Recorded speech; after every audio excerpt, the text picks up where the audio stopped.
तो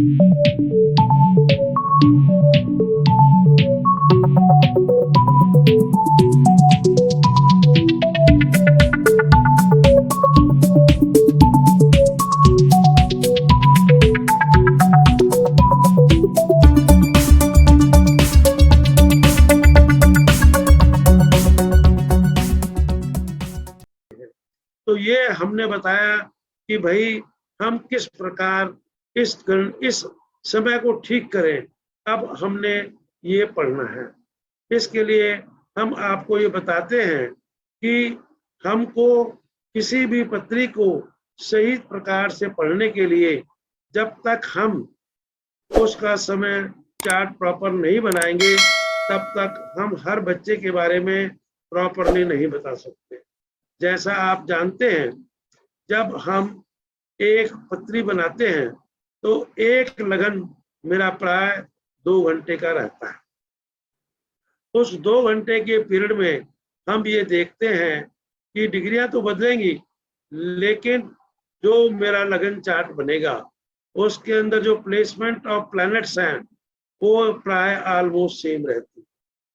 हम देखते हैं जो सबसे फास्ट चलने वाला प्लैनेट है वो मेरा चंद्रमा है। 2.25 दिन के अंदर राशि बदलता है और 2 घंटे में रफली 1 घंटा मूवमेंट करता है। तो वो तो तीसरे दिन राशि बदलेगा। और उसके बाद जो नेक्स्ट फास्ट प्लैनेट आता है वो सन है। वो 30 दिन में राशि बदलता है, 24 घंटे में 1 डिग्री चलता है, तो 2 घंटे में भी नेग्लिजिबल चलता है। बाकी मेरे दूसरे प्लैनेट्स हैं, शनि 2.5 साल, बृहस्पति 1 साल, राहु केतु 1.5 साल। तो इस प्रकार चंद्रमा और शुक्र और बुध ये थोड़े फास्ट है, जो 25-25 दिन में चलते हैं। मंगल 45 दिन में चलता है। तो हम ये देखते हैं कि 2 घंटे के अंदर सारे प्लैनेट अपनी ही जगह बैठे हुए हैं। उनका जो ऊंच का, नीच का, वक्री, अस्त सब सेम रहता है। उनकी दशाएं भी सेम रहती हैं। उनका अष्टक वर्ग, उनका षोडश वर्ग वो भी सेम रहता है। जो राजयोग बनते हैं वो भी सेम रहते हैं। तो इस प्रकार हम 2 घंटे के अंदर 2.5 सेकंड के अनुसार देखेंगे मोर देन 3,500 बच्चे जन्म ले लेते हैं। लेकिन हर बच्चे का भाग्य अलग होता है और पत्री मेरी ऑलमोस्ट सेम बनती है। तो इसलिए मुझे हर बच्चे को इंडिपेंडेंटली पढ़ने के लिए उसका अलग चार्ट बनाना पड़ता है। इसलिए मुझे जन्म समय की जरूरत पड़ती है। अब जन्म समय हम कैसे करें, इसको बताने के लिए हम आपको ये बताते हैं कि जब किसी बच्चे के यहाँ, किसी नेटिव के यहाँ संतान का लाभ होना होता है, तो जिस वक्त उस मनुष्य के यहाँ संतान का लाभ होता है उस वक्त एक पर्टिकुलर टाइम पर उसके चार्ट के अनुसार एक ऐसा ट्रांजिट आता है जिस समय उसे संतान का लाभ होता है। और वो जो ट्रांजिट है उस टाइम का, वो उस जातक के लिए जो गोचर था फादर का, वो नेटिव के लिए उसका नेटल चार्ट बन जाता है। और इस नेटल चार्ट के अंदर जो 9th हाउस है उसको हम फादर का मानते हैं। और फादर के यहाँ संतान का लाभ होने के लिए उसके चार्ट में 2, 5, 11 का योग बनना चाहिए। दूसरा घर क्या है मेरा, addition in family by way of child. 5th house क्या है, प्राइम हाउस फॉर चाइल्ड। और 11th हाउस क्या है, इच्छा पूर्ति, संतान का लाभ। जब हमने बच्चे के चार्ट के अंदर 9th हाउस को फादर का चार्ट माना तो 9th हाउस से दूसरा घर 10th हाउस बनता है एडिशन इन फैमिली। और 5th हाउस बन जाता है लगन। और जो 7th हाउस है बच्चे के घर का, वो बन जाता है फादर के लिए 11th हाउस। तो इस प्रकार हम देखते हैं कि उस समय उसके चार्ट के अंदर जो ट्रांजिट है उसने 2, 5, 11 का संबंध बनाया। इस विषय पर मैंने आपको पहले बताया था जब हमने ये बताया लगन कैसे बनता है। लगन बनने के लिए मैंने आपको बताया था कि हमारे को सूर्य और चंद्रमा का मिलन चाहिए। जब दो चीजें मिलती हैं और उससे एक तीसरी चीज पैदा होती है, जब सूर्य और चंद्रमा मिले तो उन्होंने लगन बना दिया। तो लगन के अंदर मेरा जो चंद्रमा है उसका रोल नजर आना चाहिए, उसका संबंध, क्योंकि चंद्रमा जो है वो किसी भी इवेंट का सिग्निफिकेटर होता है। हमारी लाइफ में जिस प्रकार की भी घटना घटेगी उस घर से चंद्रमा के नक्षत्र का संबंध होगा। अब हम देखेंगे कि हमारे लगन का संबंध चंद्रमा के नक्षत्र से, सब लॉर्ड से या सब लॉर्ड से होना चाहिए, या जो मेरा लगन का सब लॉर्ड है वो खुद चंद्रमा का नक्षत्र लॉर्ड बन जाए, सब लॉर्ड बन जाए, या सब लॉर्ड बन जाए, या चंद्रमा खुद लगन का सब लॉर्ड बन जाए, या मेरा जो लगन का सब लॉर्ड है उसका स्टार मेरे लगन का सब लॉर्ड बन जाए।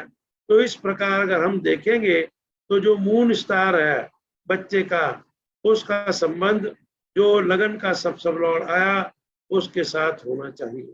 तो पहले तो ये कंडीशंस हम किसी तरीके से सेट करते हैं। दूसरी कंडीशन क्या है, जो बच्चा जन्म लिया है जिसने, उस बच्चे का जो लगन के अंदर राशि राइज कर रही है उसका मुझे सेक्स देखना है। मान लो राशि राइज करती है मेल साइन और जिस बच्चे का चार्ट बना है वो भी पुरुष ही है, मेल है, तो मेरा जो सब लॉर्ड है उसकी जो परसेंटेज ऑफ आर्क है उसको मैं लेस देन 50% रखूंगा। और अगर चार्ट फीमेल का है तो मैं सब लॉर्ड की जो परसेंटेज आर्क है वो मोर देन 50% रखूंगा। और अगर मेरा लगन का जो राशि है वो फीमेल है और फीमेल बच्चे का ही चार्ट बनाना है तो लगन का सब लॉर्ड की आर्क लेस देन 50%। और अगर वो मेल का चार्ट है तो लगन की आर्क का जो है वो मैं मोर देन 50% रखूंगा। अब इसके बाद तीसरी जो मेजर कंडीशन है, मेरे जो लगन के प्लैनेट आए, मेरे जो मून के को रूलिंग प्लैनेट आए, उनका संबंध 1, 7, 10 मतलब 2, 5, 11 से होना चाहिए उस वक्त जिस वक्त बच्चे का जन्म हुआ। तो हमने लगन के सब लॉर्ड का स्टार जो है वो 1 में आए, 7 में आए, 10 में आए, और सब लॉर्ड उनमें से किसी एक को कमिट करे। अगर लगन का सब लॉर्ड का पीएस है और वो पहले घर में अपीयर हो जाता है तो वो 1, 7, 10 का सिग्निफिकेटर बन जाता है। या मेरा जो लगन का स्टार लॉर्ड है वो अपना दूसरे घरों में 1, 7, 10 में आता है और सब लॉर्ड उनको सपोर्ट करता है, तो हम ये कह सकते हैं कि वो बच्चे का जन्म समय ठीक है। इसी प्रकार मैं सब लॉर्ड, स्टार लॉर्ड, राशि लॉर्ड। राशि लॉर्ड इज वेरी इंपॉर्टेंट, उसको हमने सबसे पहले देखना होता है क्योंकि that opens the get for any event. इसी प्रकार जो चंद्रमा का राशि स्वामी है उसका भी संबंध 1, 7, 10 से होना चाहिए। जब मेरे इस प्रकार के संबंध कंफर्म हो जाते हैं तब हम आगे बढ़ते हैं मैचिंग ऑफ जेनेटिकल कनेक्शंस। हम ये कहते हैं जो हमारे संतान पैदा हो रही है उसके अंदर हमारे 4 फादर्स का जीन्स है या ब्लड है, तो जिस भी मेरा ब्लड रिलेटेड रिलेशन है उसका संबंध, उसके मून स्टार का संबंध मेरे चार्ट के अंदर उन रेस्पेक्टिव हाउसेस से मिलना चाहिए जो मेरे साथ संबंध बनाते हैं। मान लो मेरा चार्ट है और मैंने देखना है मेरे फादर का मून स्टार मेरे 9th हाउस से मिलता है कि नहीं मिलता। मदर है वो मेरा 4th हाउस रिप्रेजेंट करता है, तो मदर का मून स्टार मेरे 4th हाउस से मिलना चाहिए।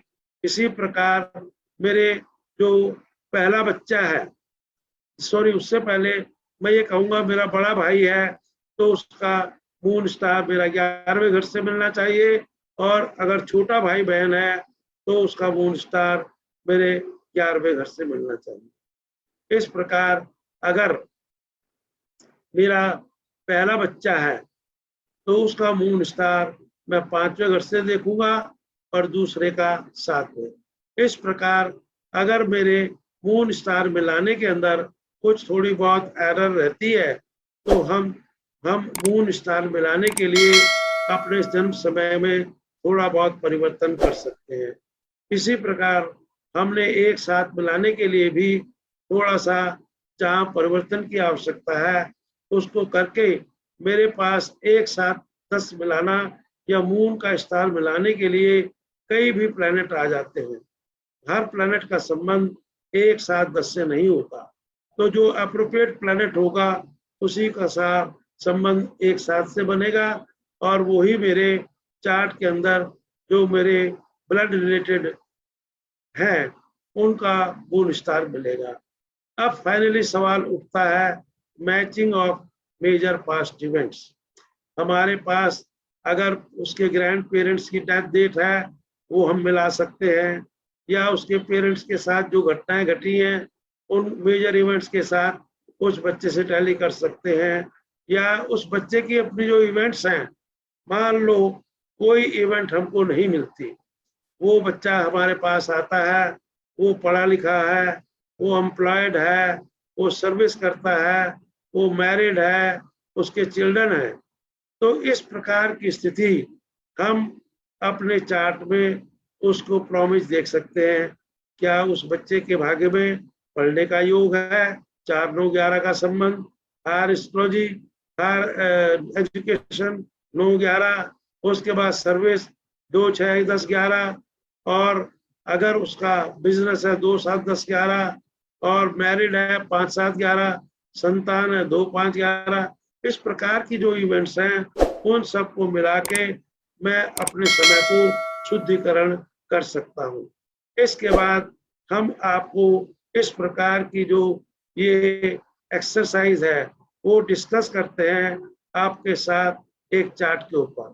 Thank you, and in next अपने एपिसोड में हम प्रैक्टिकली आपको ये सब चीज करके दिखाते हैं।